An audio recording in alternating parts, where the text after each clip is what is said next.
Right, so a really quick video on a really simple trap. I'll show you what it is. It's basically just this.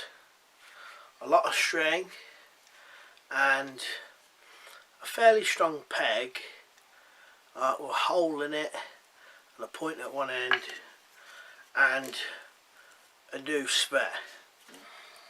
But you've got to have a lot of string with it. What it essentially is a manually operated snare, or specifically for birds rather than anything else, and in particular kind of game birds like pheasants and things like that. So yeah, manually operated snare, pretty much on the exact same method as the manually operated cage trap, where you have a cage propped up with a stick, and on the stick you have a piece of string, long piece of string. You hide behind some cover, wait till the birds are in the area, yank your string and it pulls the stick away and down comes your cage or your deadfall.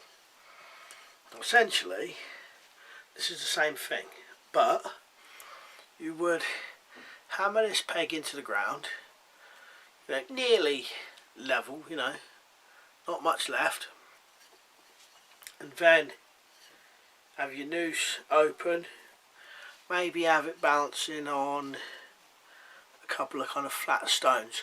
I wouldn't go for the method of, you see some traps where it's held up with little sticks, because this has got to come this way. You don't want to do that. You'd want to put it on kind of flat stones, but so it's just raised up, so when the animal's foot is in, it's around the ankle. Or you could dig a little depression out and have this, kind of at the top of the hole, if you know what I mean. Only a light one, just to let the foot go in a little bit. Scatter whatever bait, and you'll be surprised, how many times I've scattered bait around and seen tons of pheasants in one area, and I thought, I'd have just had set up either any type of manual operated trap. I would have got one there and then. Yeah, so lay that down, hammer that in, lay your snare down, long piece of string to some cover. When it's inside, you just yank it and then you've caught it. You could catch it either around the foot, or if it was pecking down, catch it by the head.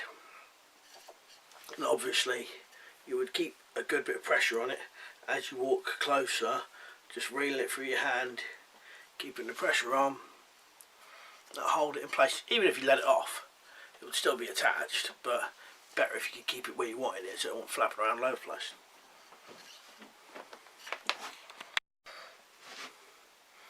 So yeah, so simple enough. You see that there, just a stick or a hole in it. You could easily make that in the wild, and you could make this loop as big or as small as you want, and then when your animal's foot is inside it, yank it and you've got it. Now obviously, the best thing about most traps is you can set them and you can leave them.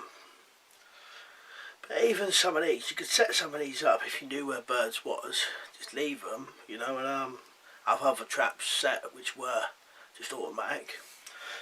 Have some of these ready, if by chance, as you was checking these areas, that you saw some pheasants stood in them or near them, you could just give it a yank and get one.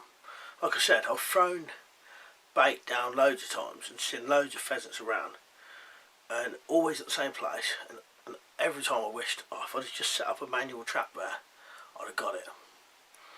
Because one other good thing about manual traps is, if you're in an area where, for example, you can't leave traps because people might see them, damage them, whatever, things like that, or you have to set a trap but you can't leave it overnight because you're not going to be around.